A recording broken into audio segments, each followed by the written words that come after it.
All right, so here we go. All right, we're ready to go. So another great episode of the Blind Ambition podcast with Jack Kelly, and my co-host Rick Chen, unfortunately, is out of the office today, enjoying his paid time off and his new house that he's getting. And where is the new house? It's in San Fran, right, Chris? Yeah. All right, so he's enjoying himself, and I guess we got to send him a bottle of wine or something, champagne for the housewarming, and do the right thing. So, but that's a side note. So, Abakar Saidov, I have it right? CEO, founder, along with your brother, of Beamery, and welcome to the show. Thank you, Jack. Thank you, Christine. Thank you for having me. Oh, our pleasure. So, I'm so excited to speak with you today because AI.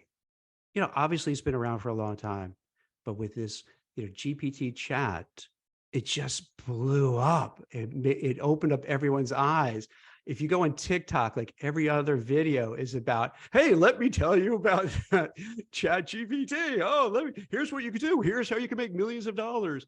And it's just become huge. So, as this was happening, I thought of you. I think, hey, let me see if you would be open to coming on the show to really give a perspective as somebody who's been in the AI space for a long time, who actually runs a business, not talking about making a business with AI, but actually has done it, not only done it, but super successful, running a unicorn $1 billion plus company. So if you don't mind, maybe we could talk about how did you get there? I understand you came to the UK, so like you have a nice backstory to talk about how you came from another country to here to becoming like a big shot AI, guru. Well, I think you're being too kind on how early back would you like me to start? I can go as early as kindergarten. That's all right. So, hey, wait, I think if I remember correctly, your parents and yourself came from Eastern European, Soviet Union dominated country and came to the UK, right? Yes. So we moved from a place called Dagestan, which I'm assuming most people don't know Soviet bloc geography, but it's the part of Russia that's right on the southern edge on the Caspian Sea, which is just north of Azerbaijan and Iran. So the Caucasus region, which is a really kind of interesting part. It's very different culturally, but we moved to the UK with my family and my brother in the mid-90s, and obviously different culture and everything was kind of interesting as kids. But one of the things that we saw very vividly is my parents were highly educated. My father was a theoretical physicist, my mother was a neuroscientist, and when we moved to the UK, they ended up getting very, very different types of jobs. And my mother ended up working as a shop assistant, because none of the qualifications were seen as relevant.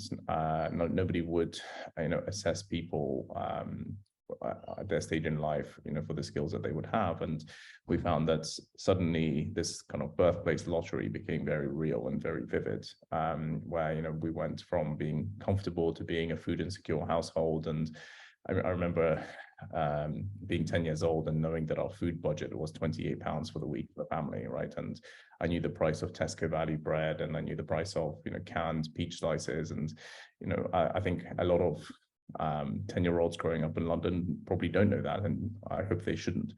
And so it really, really imprinted on myself and my brother the kind of need to go and do something. And obviously at the time, we didn't call this entrepreneurship. We just looked at it as making money.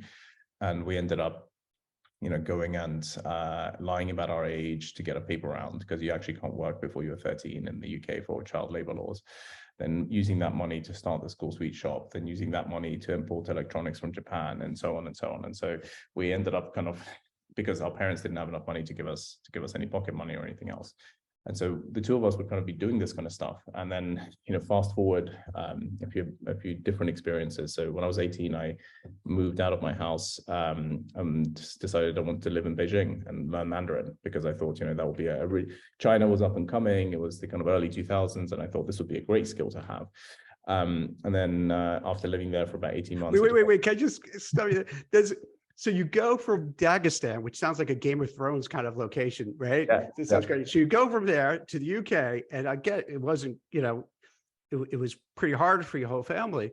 So then after that, instead of just saying, okay, let me just get acclimated here in the UK, you're like, no, I'm going to go and learn a whole new language. Did you know Chinese or Mandarin or anything? I didn't speak a word. Didn't speak a word of Mandarin, and in fact, I was kind of trying to decide between Arabic and Mandarin, and I thought, Arabic is probably closer culturally to where we came from, but Mandarin was like really far out there, and it just seemed like an interesting challenge. And there's people that go down the path of least resistance, and I'm probably one of those people that tries to do the hardest thing possible just to prove to myself that I can do it. And so I ended up, I'm like, what's the hardest language you can learn? And if you take away Icelandic, it's probably Mandarin. And so went and did that, and it was actually an amazing experience, probably one of my favorite experiences I've ever done, because this is like pre-Olympics China, where it was still much more raw and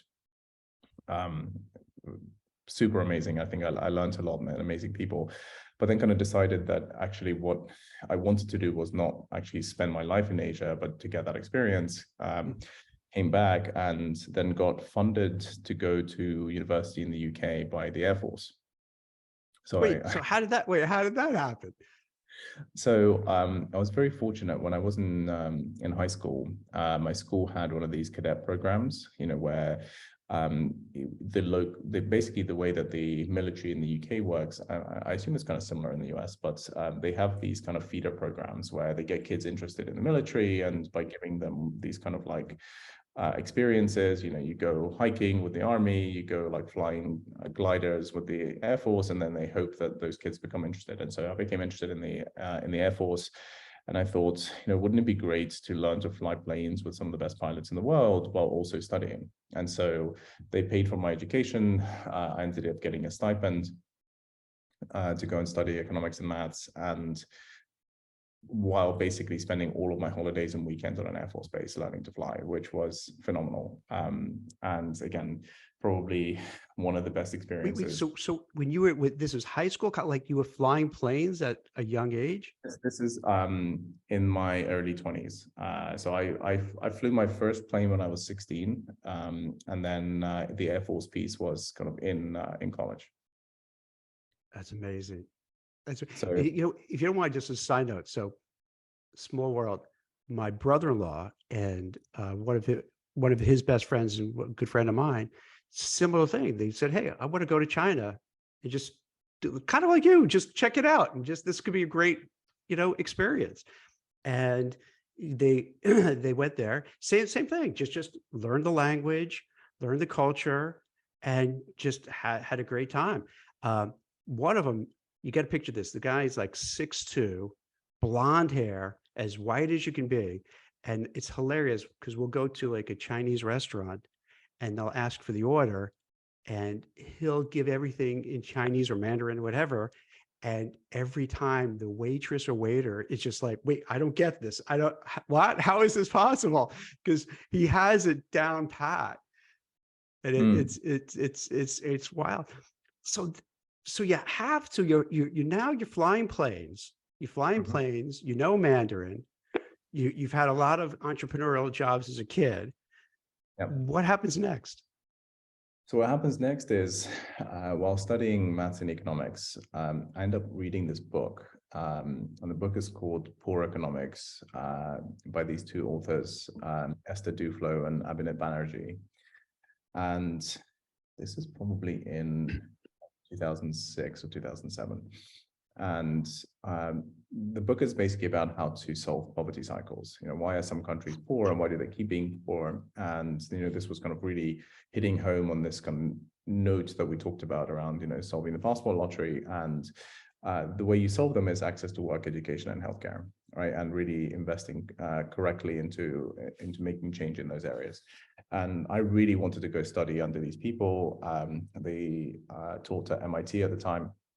And so I was applying for PhD programs. And then whilst all of my friends at university were all applying for jobs in like investment banking or consulting. And I thought, what the hell, just apply for one job, which was at Goldman Sachs. I'm like, they'll probably never take me. I have this like weird resume where, I've never been part of, an investing club, and I wasn't like president of societies and all this kind of stuff. And it was then 2008, the financial crisis, and nobody was getting any of these jobs. And for some reason, they offered me a job. And so my tutor at the time said, look, you can always go and do a PhD later. Why don't you go and take this job? Because obviously no one has work right now. So I ended up going and doing that. And, then the pieces came together where because of Russian and Mandarin, they put me into the natural resources team because, that's where your languages would be required. And so I worked on the M&A transactions, ironically, never in Russian or Chinese. It was like iron ore in Brazil or uranium mining in Namibia or gold in Turkey. And so amazing, really interesting projects. But, I wasn't waking up dreaming of mines and oil rigs. And for some reason, this constant fascination with technology was coming up. So I'd put in a lot of my student loan back in the mid-2000s into Apple stock, which was a great investment at the time. It was a small sum, but a great investment. And so I thought, how do I learn how people invest into technology? And so the natural transition from investment banking was to go into a private equity firm. And so I joined a firm called Francisco Partners, which is kind of one of the premier tech buyout shops, both in the US and London, and was working there for a number of years. And that's kind of when my brother, who was also at Goldman Sachs on the commodities trading side, we were living together to save money. And every night we would just talk about, hey, what are we going to do about this thing that we care about, which is, how to create access to work and, access to skills and careers and these things that we think should be a basic human right, but didn't see anyone doing. And, this is when, Workday went public, roughly around kind of 2011, 2012. And, the transition to the cloud was happening, but we didn't see really any meaningful innovation beyond what was already done before, but just better in the cloud.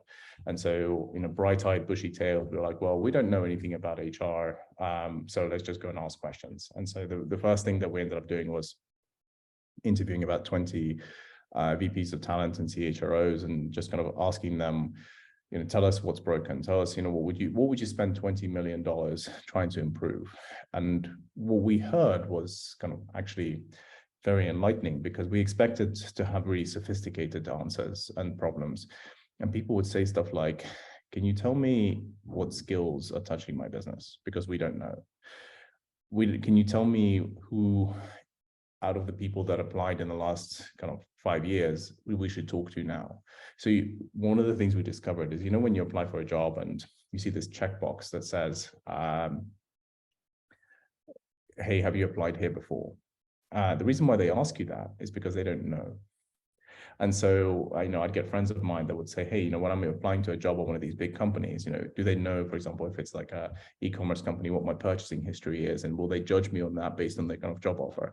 No, they don't. They barely know if you applied 2 years ago, right? And so the quality of data and the quality of information is so poor in HR. It's actually one of the kind of biggest challenges. And so we thought before we do any of this like amazing stuff that we want to do with changing the world of talent, it actually became about solving a data problem. And that meant really understanding, well, what data should you have on people? What do you want to have? And what we kept hearing is, an application for a role is a transaction, right? It's like a checkout basket. What we want to be able to understand is, what can somebody do today? What do they want to do? And what does the business need? Because if you think about humans are not jobs. Humans are capabilities and wants over time. And companies are not jobs. Companies are demand capabilities over time. So figuring out what those two lines look like and where they intersect, what does a human want to do and can do, and what does the business need them to do, is ultimately the solution to kind of finding intersections of talent.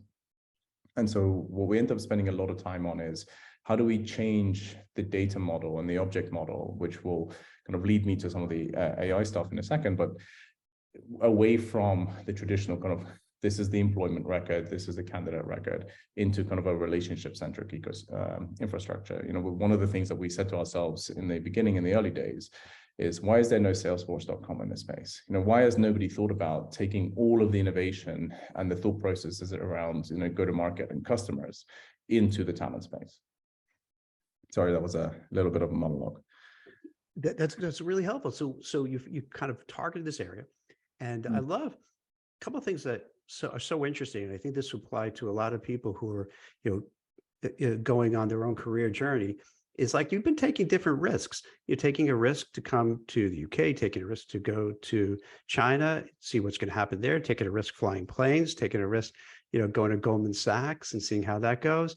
And then, taking a risk, even just calling up, you make it sound easy, but a lot of people are uncomfortable to reach out. And I find that that's really, to succeed, you have to be bold and you have to be brave and you have to go after things you want to do. So like you make it very casual. Oh, I called up 20 HR people and asked, hey, talk to me about the pain points. For most people, I can tell you, most people, I would say, I'll make it up a number, 99% would not want to do that. Because number one, they're going to say, they're not going to answer my call, or they're going to hang up on me, or they're just going to be mean to me or whatever. But you go for it. And this is just to take a pause here for the conversation. I think for a lot of people who are going to be watching this and listening to this, it seems like you just got to take action, right? You got to be bold and you got to be confident and you got to, just do what you got to do to be successful. And if that means calling up 20 different plus HR people and picking their brains and knowing that you're kind of impeding on their time and they might be hanging up on you, but you got to do what you got to do to move it forward, right? Absolutely. I remember there was two pieces of advice I was given on this kind of on this mantra. One was it's probably a baseball analogy, is you miss 100% of the swings you don't take, and then the other one was around it's human nature to avoid mild embarrassment, right? Being able to go up to someone, when you see a guy across the street and you're kind of like, I think I know them, but I'm too embarrassed to go up to them and say, hey John, and it's not John. But if it is John, maybe I'll rekindle an old relationship, or maybe it's something like that. But we're so avoidant of mild embarrassments that we kind of don't seize the opportunities in front of us. And so every time my gut says, oh, you know what, maybe this person won't take my call, I kind of flick a switch and go, but what if they do? Exactly. And suddenly it's amazing. And so, yeah, that's definitely been interesting. And actually, you just reminded me, one of the things in the early days of the company. So when we first kind of started, we actually still had our day jobs. And then we got so kind of sucked into doing this that we decided to kind of leave our day jobs and give it a go properly, because I find that a lot of people who try and start a company on the side and then keep their day job, eventually you kind of have to pick one or the other, because you're not really giving yourself the full attention to both. So we left our day jobs at the end of 2013 and then thought, we don't know anything about building tech companies, so let's apply to some incubators, accelerators in the US. So we applied, for Y Combinator, didn't get into that, but did get into this one called AngelPad, which was in New York. But the experience was kind of hilarious, because we didn't hear back from them. We applied in November or October. And then the guy who runs it calls us on January 1st and says, hey, congratulations, you're in. See you next week. We're like, hang on, what? They're like, yeah, you're moving to New York next week. You have 5 days. So we literally had to drop what we were doing, sublease our apartments, get rid of our possessions and move to New York within the space of 5 days. And we looked at each other, and I remember this point where we thought, we didn't know if it would work out. We didn't know if it would be because it would basically, we had no savings. We put all of our personal savings into the company. And we said to ourselves, in that kind of regret minimization way, if we don't do this and the company doesn't work out, we will regret everything. If we do this and it doesn't work out, we at least tried. And so that was kind of how we made that decision. That's amazing. And then from there, what happened? Did it just, Beamery was founded and you started moving forward? I'd love to say that everything just suddenly started working incredibly well. So we from there we obviously had the company, but the company is nothing. Obviously, we were two guys in New York, and actually our co-founder Mike, who is an engineer, actually stayed behind in London. And after these 4 months in an incubator program, we're like, right, we're going to demo day. They're going to be all of these investors. We bought our tickets to San Francisco. We'd never been to San Francisco before. And we're like, that's it. We're going to be the success story, like a Dropbox or an Airbnb, going to raise tons of money. And then 2 months later, after 80 meetings, we had 80 no's. And we're going back to London. And I remember this so distinctly because we had 2 weeks of cash left in our bank account. We had so little money, we couldn't actually afford to stay in a hotel on the way back through New York into London. We ended up staying in one of these hostels, these ones downtown in Chinatown, where it's actually just curtains with loads of beds and curtains, where you can hear all the guys snoring and farting and all this stuff in the middle. And it was just so depressing because we were going back having failed. Right, 80 no's, and then to add insult to injury, you're in this no-tell hotel situation. Oh my gosh, that had to be a low point, right? Oh, it's a massive low point. And it's a low point because, Sultan, my brother, and I, we looked at each other and we're like, we're going back and we're going to tell, with 3 employees at the time, but we're going to tell our 3 employees that that's it, we've run out of money. Yeah.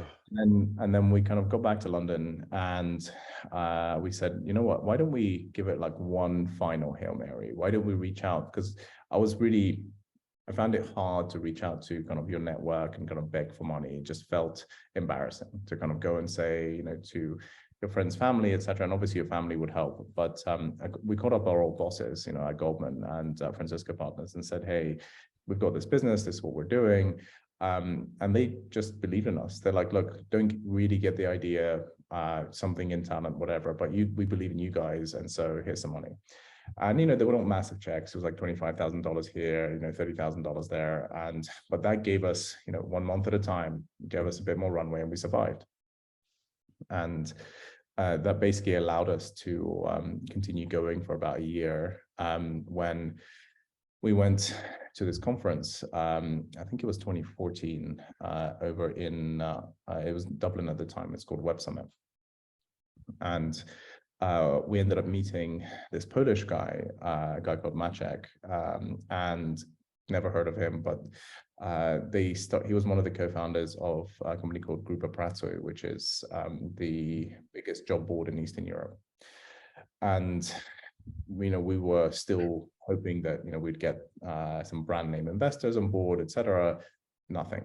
And so again, 3 months go by, and we go back to them and say, hey, look, if you're interested, we'll come and talk to you. So I fly over to Warsaw with Sultan, and we present to this group of 20 dudes, and they were all dudes, in a windowless room with no screen, tethering off my phone, holding up a laptop, demoing the product. And then they made us basically wait for a couple of hours while they deliberated, and then they gave us $1 million. And it was just unbelievable. Like, somebody is willing to give you $1 million. And we thought, that's it, we've made it. We're surviving. And to this day, I'm incredibly grateful, because that was like our first proper check, right? Our first proper investor that truly believed in us. And I think that I'm very grateful that obviously what they've done has been valuable to them as well. But that was kind of a lifeline. And I remember that before that check came in, we again almost ran out of money. And I have a screenshot somewhere on my phone where we have like $20 in our bank account. And at this point, like, I'd sold my car to make payroll, and all this stuff. So, for a number of years, I think all the way through to 2016, we actually didn't have any customers or any revenue. And so for almost 3 years of building the company, it was all just continuing to hit your head against the wall, thinking we have the right idea, but having zero validation for it. And then did your parents and friends say, maybe you gotta rethink this thing, maybe get a job, see if Goldman will take you back? Well, actually, yeah, my every Christmas for those first few years, my father would kind of gently jab me and say, hey, do you ever miss Goldman? And you know what? Kind of subtle, like subtle jab. And you know what? It's, I think, one of the best training experiences to start your career in a place like that. I think is phenomenal, because you just they train you very quickly to go from a student to a professional, right? And but I think once you get this bug of doing something for yourself, and the fact that every day you wake up and you can do anything you want and nobody's telling you what to do, for many people is daunting, but once you really get into it, I found that even if I'm going to end up dirt poor and I can just about pay my bills, it was so much fun, and it's still so much fun. So yeah, that definitely happened. But one of the harder conversations is for those first 3-4 years. Your friends will say when they meet you, "Oh, how's the startup going?" Like, there's nothing to say. You're like, it's kind of going, but it's still not really working. And so they give you that look like, oh, okay. Well, you're kind of dreading the conversation because at the same time, all those friends that you made at places like Goldman, they're becoming vice presidents or managing directors, and they're going in their careers and moving to nice houses. And I'm, still sharing. Actually, when we were living in New York, my brother and I had to share a bed because we couldn't afford to actually have our own rooms. So we just had one room, and that room had one double bed, and we slept in the same double bed for 6 months. And so I think, again, if you put aside first world problems, and lots of people, billions of people around the world have worse conditions, but we actively went from being very comfortable and working, in large financial institutions to kind of being back to deeply uncomfortable. But I think it's part of the journey, and I think that a lot of people who want to found companies, the advice I typically give them is this idea that you have needs to be so strong, burning in your chest, that you're willing to take deep discomfort for a very long time to go and do it. Because the reason why companies fail is that the founder runs out of energy to go and do it, not because it's a bad idea or something else. So that's what keeps you going. It's just, you have that belief in yourself, along with your brother, with what you want to do. And, do you kind of have that inner monologue saying, I'm just going to keep going. I'm just going to keep doing it. I believe in myself. I believe this could happen, and just don't take no for an answer and keep trying. Well, I think it's also the belief in that the idea is worthwhile, right? Because I think it's believing in yourself is one thing, but you need to actually believe that you're spending time on something that is worth spending time on. And we still to this day, feel so strongly that, this access to work, skills, and careers should be something that exists in the world. That we shouldn't just accept the status quo that is today. And so I think that mission and that kind of passion for the mission is something that we've spent a long time ensuring that we built a company around. And so, when even today, you survey our people, our leadership team, that is the kind of number one reason why people join the company. And to speak of your company, so as opposed to what we've been seeing lately with the GPT chat or chat GPT, whichever one comes first, where, hey, or Dolly, where I'll say, hey, can you paint a cat on a motorcycle on Mars?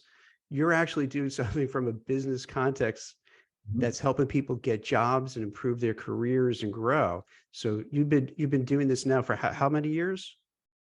Almost 10 years, almost a decade. So yeah, when you put it that way, it's a long time. So you've been, kind of, I guess, relatively early in with artificial intelligence.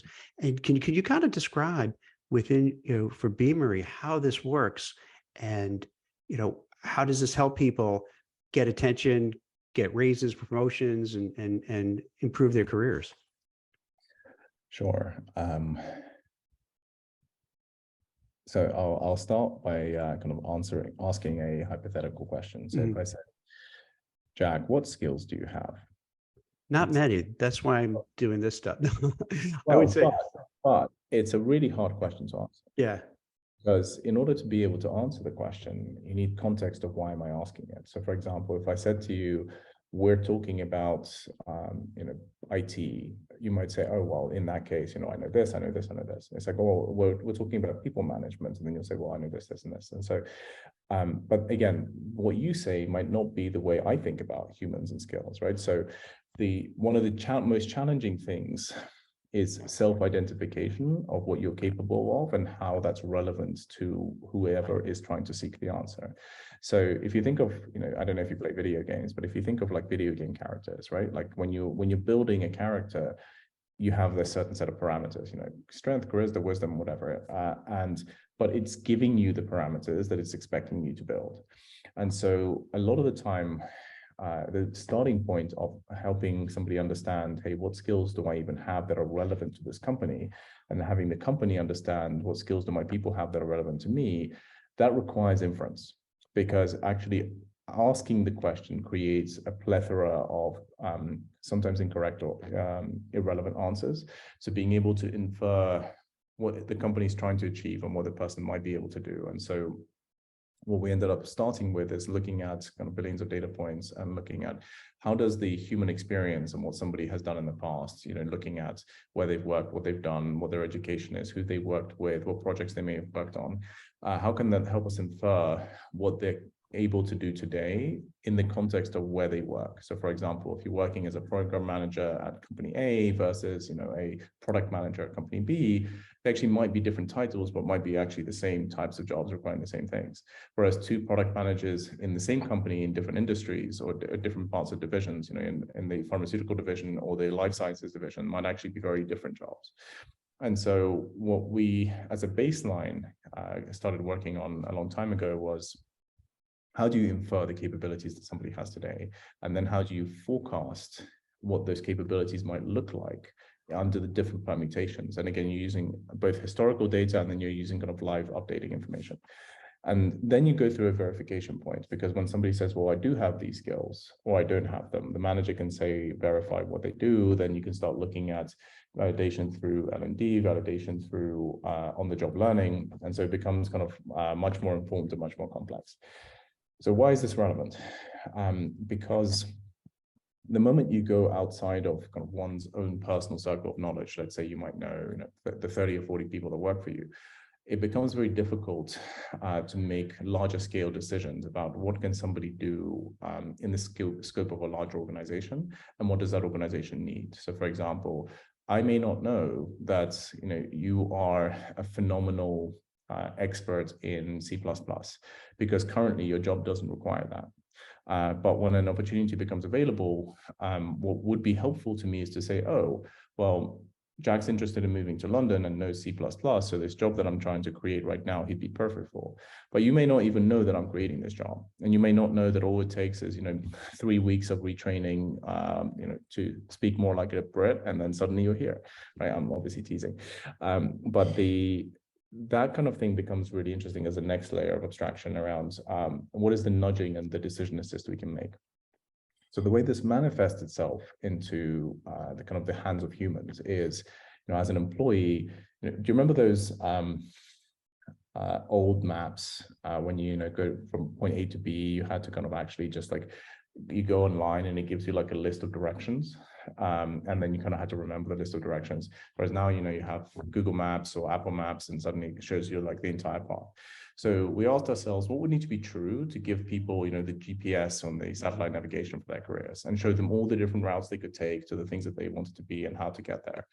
And what would need to be true for an organization to know what skills I have today and what skills I will need tomorrow, and how do I fill those gaps, and what will come from internal, what will come from external. And so for us, AI has this amazing capability to be able to look at data sets that humans computationally aren't able to grasp, because all of the things around adjacencies is too hard for one person to kind of look in one place, and then start showing the various decisions that can be made and assisting through that process. Now, how does this happen at scale? Because you have a resume, traditional resume, and you could look at it, went to this school, went to Goldman, went to Francisco Partners and so forth, started Beamery, and you could pull things out.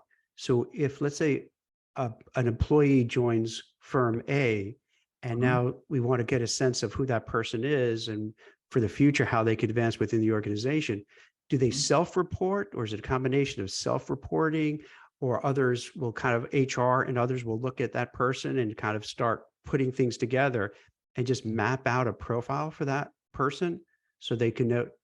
Is that how it works? Or it's a great question. So it's actually all of the above. So it starts with, so Beamery is able to create an inference model to say what we think your capabilities are and how they're relevant to the company and the levels, etc. But then, that's obviously an approximation. And so then you're able to show the person, okay, this is what we think you can do. Do you agree? Do you disagree? Then you can show it to the manager. Then you can show it, go through that process.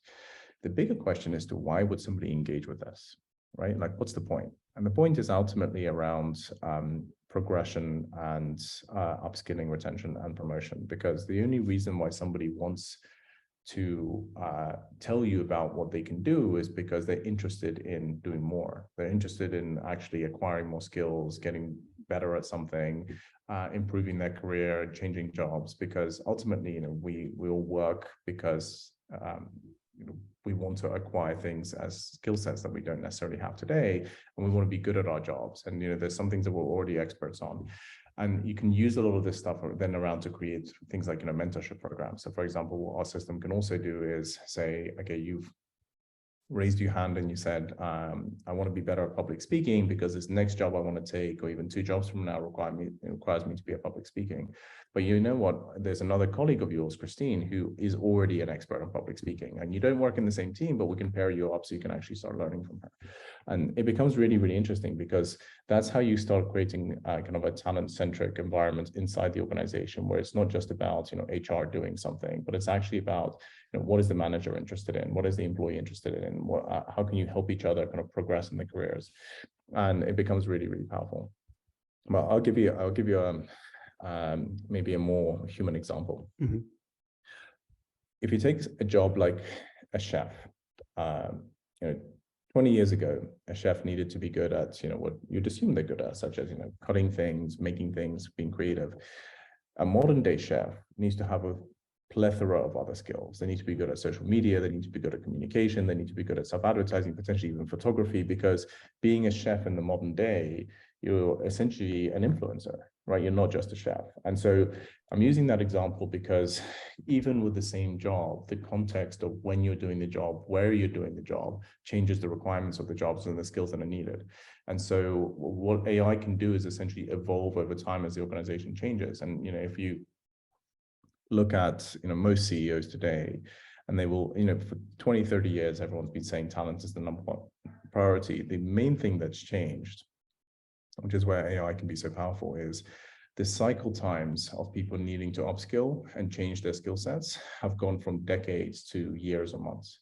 So for example, I think there was a famous quote from CEO of GM saying, more than 50% of the organization will need to have different skills to the ones that they have today, or they will not be able to be employed here within the next 5 years, right? But they don't know which 50%, and they don't necessarily know which skills yet. But that is such a wild statement that so much of the company needs to upskill and reskill, otherwise they cannot possibly be working here. And a lot of what AI can do is show you that, which skills, who, how, when, how much does it cost? So it sounds like, so let's say you have a person working for, 123 widget company, and the person is, let's say a recruiter and an internal recruiter. And the company might look and say, a job opened up for maybe a sales oriented role. Say, well, what are the attributes of a recruiter? They know how to sell. They have to know how to interact with people, how to ingratiate themselves with people, and so on. So, maybe that background could kind of, pivot. And if a person's tired of maybe being a recruiter and wants to try something new, to move into that sales oriented role. And then to your point about, Jack Welch with GM, with having with GE, with maybe the skills are going to kind of have to keep evolving. Now you're in sales, but you just don't want to stay in sales. You want to learn other skills. So then the company could offer online training and what have you, so that you're going to keep learning. And by doing this, it seems so that the companies could retain people so that they don't leave. Because if you don't do it, with the great resignation, quiet quitting, acting your wage, all this stuff, it's so easy for people to get disengaged and leave. So it sounds like by really getting your arms around, hey, not just a resume, not just whatever, but by kind of getting a real understanding, the real data behind what skills, attributes, talents a person has, then you could help them within the organization to advance and grow, but then continue to help advance and grow. So that's how you can kind of win the war for talent, because they're going to be happy. Because who isn't happy if someone taps you on the shoulder, and says, hey, I think rather than going outside and finding someone for the role, let's go internally and promote somebody. So not only the person who gets promoted is happy, everyone around him is happy, because then they realize, wait a minute, that means there's a path forward. So if they're doing this, that means I can also go forward too. So I don't have to leave, because leaving a job is tough. It's tough, it's scary, it's frightening to quit and leave and hope it's going to work out somewhere else. So if you can kind of rise to the ranks, that's sometimes a way easier path. So is that kind of how that, puts it all together to a certain degree? 100%, but it actually does a few more things. So you're super spot on. It's an amazing retention tool, but not just to tap somebody on the shoulder, but to actually even help them see what's possible. So it's for example, employees at companies that work with us, they can actually see where their careers can be taken and what needs to happen to take them there. So for example, you might say, I want to go from recruiting to sales, or I want to maybe even a few steps forward. Let's say you want to be in marketing. And what we can show you is that at your company, 50% of people that start in recruiting go into sales, and then 50% of them then go into marketing. And on average, it takes 3 years. Or you can go from recruiting into, say, HR, and from HR you can go into finance, and that's particularly different career paths, and that takes, say, 4 years. And suddenly you're like, "Ooh, I didn't even realize I could go into finance. I thought recruiting was only staying in recruiting or in sales, and now there's these other paths." And so suddenly it becomes your own self-navigation. You become really engaged. You start talking to your manager, and so it becomes less of a once a year performance review conversation. It becomes a dialogue. Now, when you take that concept and you start suddenly going, well, what if we looked at it from a diverse hiring perspective? Because, for example, a lot of the time people will say, I need a head of finance that has, industry experience. And in our industry, all heads of finance are men, so it's impossible to hire a woman. It's like, well, if you actually start looking at what capabilities are needed to be a head of finance, suddenly you can start looking at, say, other industries. Because, guess what? An adjacent industry that essentially does the same thing may have lots of women. And so suddenly you're able to break down a lot of these kind of roadblocks to D&I that people kind of imagine themselves having as must-have requirements, rather than things that are truly needed to do the job. And all of this kind of becomes really, really powerful as you think about not just employee retention, but also in the current macro context. So, a lot of businesses are going, how do I plan? How do I execute on something really quickly to go, for example, an objective might be to become profitable or increase EBITDA margins. An objective might be, to grow next year. We might need to go into new markets. All of these initiatives are usually requiring some sort of talent execution. And so starting to go, how do we do more with the same people we have, or more with less? It starts by knowing what people you have, right? And a lot of organizations really, really don't know what their people can do. And so this is not just a retention tool, it's a planning tool, it's a D&I tool. It's ultimately, helping business transformation. And at this point, you've gone through how many rounds of funding? So how does it stand as of now? We have done Series D. So it's been 4 rounds plus, I guess, a seed round, so 5. And you're at a unicorn status, right? So billion plus. That's correct. And I think, something that, obviously valuations are not the goal, but I think, especially in the current environment, I think it's a really good testament to, how investors see how important what we're doing is to the organizations that we're supporting. And where do you see it going from here? Oh, big question. Honestly, I think that we're only just getting started, Jack, because so much of solving that mission that we were on, which is challenging the birthplace lottery, helping people have access to skills and careers and opportunities. There's so many things that I'm excited about building over the next kind of 5 to 10 years. So, for example, I'm excited about not just the developments with AI, the developments with workforce planning. We're currently investing a lot into kind of all of the things total talent. So, for example, I'm a strong believer that it's not just HR that cares about this. It's finance, it's lines of business, it's CEOs. And so, my belief is that, every Fortune 1000 CEO should be saying, we're a talent first company, and, we run our talent strategy on Beamery. And so for me, it's so much more product investment. And obviously, we're investing a lot in commercial strategy and partnerships. And we spend a lot of time working with some of the really large players out there, like the Oracles, the Workdays, the SAPs of this world. But yeah, we're excited for it's 1 decade down. We're excited for the next one.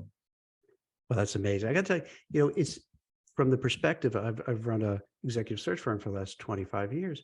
And what happens is this, throughout the time, most companies still rely on, hey, does somebody have that schmoozability, that charisma, that they're really good at getting jobs? And dude, I've seen this so many times, Abakar, where they're great at getting jobs. They know how to pitch themselves. They know how to sell themselves. They know how to ingratiate themselves. They know how to find somebody at the company to put a good word for them.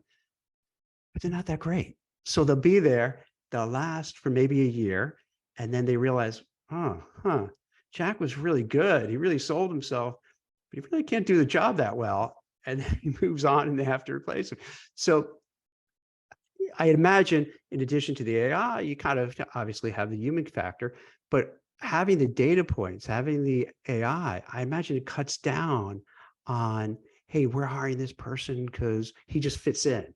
He's a cultural fit, or wow, he's really engaged and smart and knows his stuff, but there's no data to back that up really. So in a way, it makes it better for the companies because you get, you kind of weed out the people who just are really great at selling themselves, but not so great at doing the job. 100%, and you're able to give that data not just to senior management, but all the way down to kind of first line managers as well. So, and actually on the flip side, one of the things I find personally truly rewarding is also the kind of inverse of that, where somebody doesn't realize the potential that they have. So, for example, I remember we were speaking to a large commerce company, and they said they have over 1 million employees. And they were saying how some of their employees work on the shop floor, but have PhDs, which to me is, probably similar to kind of what my parents went through. And, they don't realize or claim that they don't realize that, they could be working in the head office and doing all these amazing things. But I think it's probably one of those two-way things where even if that person realizes they could, they may not have been given the opportunity, for a number of reasons. It could be their gender, ethnicity, color, how they speak, all of these different things, right? So I think for me, it's incredibly rewarding, not just to show you the data on who isn't performing and who doesn't have skills, but actually also to be able to really accelerate and give opportunities to people that do have them, but may not be recognized for them. Yeah, that's amazing. It's life-changing for those kind of folks. So that person who has that PhD, someone like your parents who came over, if they were given that chance, their lives would have been immeasurably better, and you and your brother too, because everything would have, the rising tide would lift all the boats.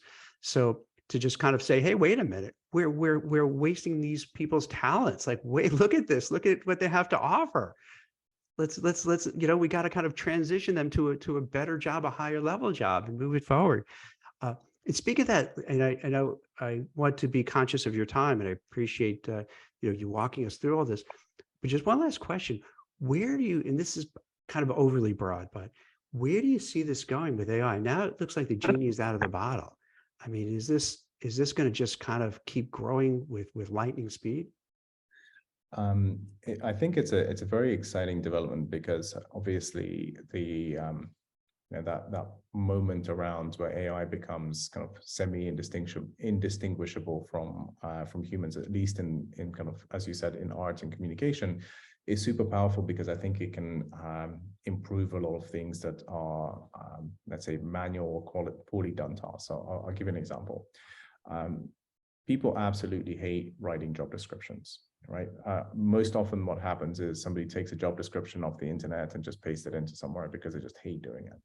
So wouldn't it be amazing if, technology like ours could not only tell you what skills are needed to do the job, but is able to then eloquently present to a candidate to say, this is why we think you could do this job.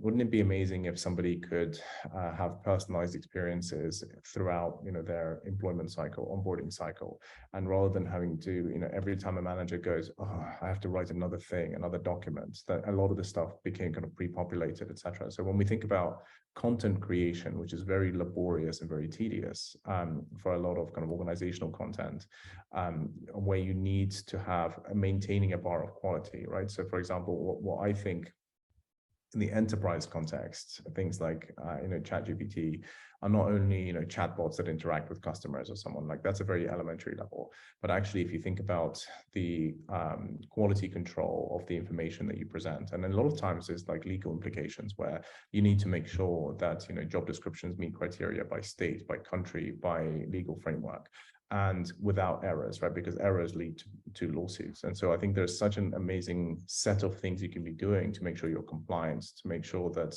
you're creating personalization, to make sure that things happen quickly. So in my mind, it's not really about taking people's jobs away. I think it's actually about making people's jobs easier to do the things that are low value and repetitive, and allow them to spend more time on things that are much higher value. Abakar, can it work out this way? So let's say you have, Christine, who is doing whatever kind of work, and she's applying for a job within one of, the companies that you represent, that one of the companies that you have, and they could take a look and see her profile in terms of all the skills. So now when you look at a job description, she could bring that to the job description and say, wow, this would be a fit. Not only would it be a fit, but on the job description, you could say people like you who have these attributes, and kind of, I guess, could list them, have the ability to then grow within the organization. You can't make promises, but can now go and do, go from recruiting to sales to marketing to what have you. So that you could even kind of give somebody in the job description a path forward of what to expect moving forward, which would be amazing.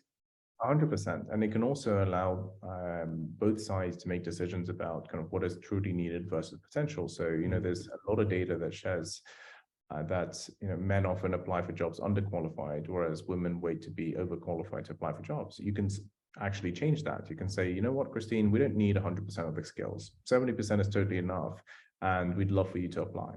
And also, we can show you a path to get the other 30%. Here's Jack, who can be your mentor. Here's an onboarding program that upskills you. Here's some L&D resources. So suddenly you're actually plugging all of this in. And back to the point where historically, we've always relied on good managers will offer all of this to their team members, but not everyone is an experienced manager. And so what AI can do is actually create a lot of the nudging to say, Christine joined, but we intentionally hired her because she didn't have the skill. We hired her for potential, but now let's make sure A, B, and C happen.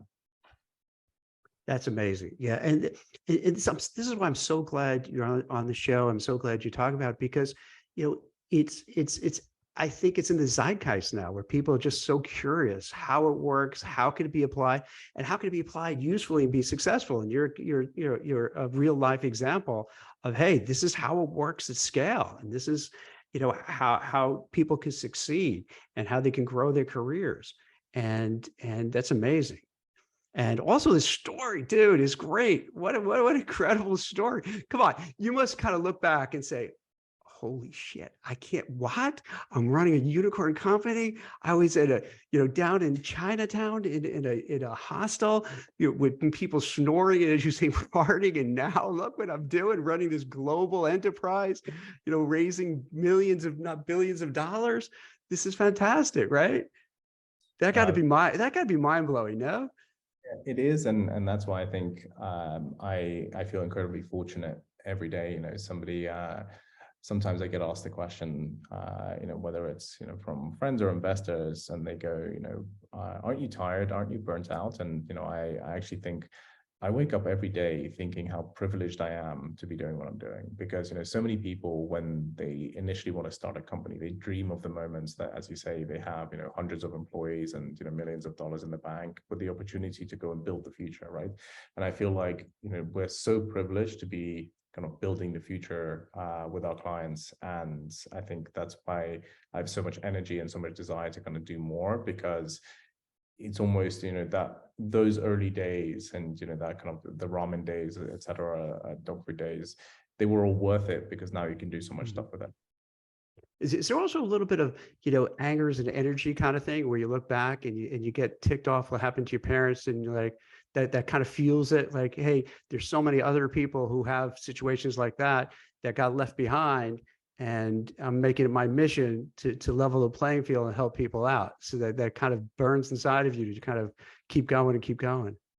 100%. And because I truly believe that, when we were first starting, I was thinking to myself, we spend so much of our waking hours working, right? And having a job which is meaningful to you, and that meaningful work is such a powerful thing to be passionate about. And so many of us, and I have so many friends that, just fell into careers because that's who hired them, what was available, etc.